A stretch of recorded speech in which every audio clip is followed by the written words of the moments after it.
When life leaves bruises, the human body adapts.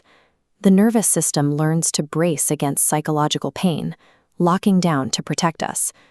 But that constant state of defense is exhausting. To cope, we develop survival tactics. We turn to endless scrolling, to compulsive distraction, or full-blown addiction, just to find a moment of relief. We treat these habits as moral failings, but really, they begin as an attempt to survive. It is a desperate effort to get through another night, another wave of shame, or a silence that feels too heavy to sit in. Beneath the compulsion, there is a very simple human prayer happening. Please help me feel safe. The whole person is quietly trying to find a way to trust life again, to return to a place that feels like home. The suffering we see is driven by a biological longing for connection. It is a natural signal that something inside us is still reaching. The problem starts when we mix that natural longing for safety with panic. When desperate for the pain to stop, we act with a dangerous sense of urgency. Our culture encourages this urgency. We are sold the idea that we can bypass the slow work of healing by finding a shortcut. We chase extreme altered states to psychedelic ceremonies or dramatic spiritual awakenings, hoping one massive event will fix everything. When we hurt, we want a loud answer. We begin to mistake sheer intensity for truth. If the experience is overwhelming, we assume it must be profound. Approaching deep work while sprinting away from pain creates chaos. Walking toward it with readiness requires a stable foundation. On that chaotic path, you throw overwhelming revelations at a struggling nervous system. Without support, the mind cannot hold the experience, and the instability gets worse. Racing toward a massive psychological climax does not cure the wound. It bypasses the exact foundational work required to actually heal it. Entering deep trauma work or navigating altered states is often called crossing a sacred doorway. But a doorway is a serious threshold, and crossing it requires intense preparation. This kind of exploration is not an escape hatch from reality.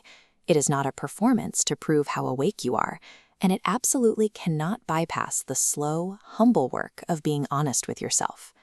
The doorway itself is not the medicine. The medicine works only if it is supported by a rigid structure built from readiness, safety, humility, and integration. Remove one piece and the entire system fails. Without readiness, a highly intense experience instantly converts into pure confusion. Without safety, opening up your deepest psychological wounds simply exposes you to further harm. And without humility, a profound insight is quickly twisted into a new story the ego uses to feel special or chosen. A profound revelation cannot survive a fragile foundation. The impact of the experience depends entirely on the structural integrity of the person walking into it. Moving from ordinary therapy into advanced, altered state work shifts the stakes.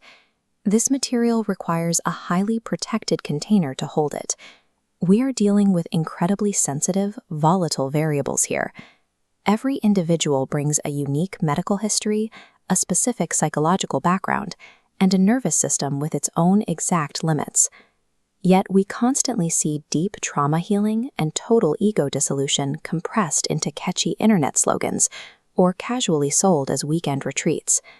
A rigorous container exists for a reason. It acts as a shield.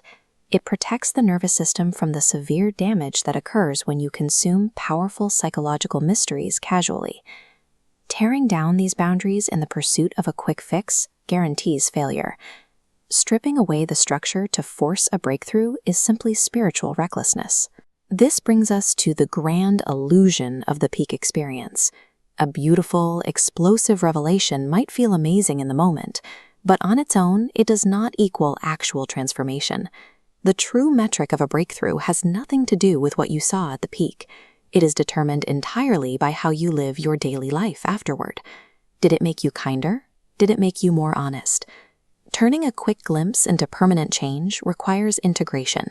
It's a slow, biological process where the nervous system is trained to hold the insight. It looks mundane: drinking enough water, apologizing, setting healthy boundaries, and showing up for therapy. If you skip that ordinary grounding work, the insight fades, and the intense pursuit of the next psychological peak just becomes another form of addictive escape. As you approach any profound psychological threshold, one principle has to remain absolutely intact. Your agency belongs to you. Never hand over your inner authority.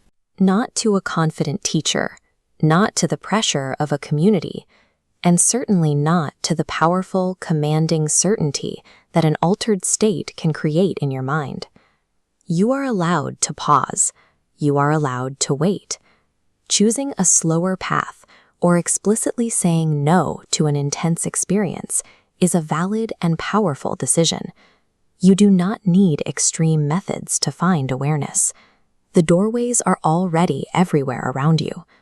An honest conversation, the process of grief, a simple breath, or just taking basic care of your body can open the exact same locks. True healing is never a race to an intense climax. It is the courageous, patient mastery of the ordinary foundation of being human.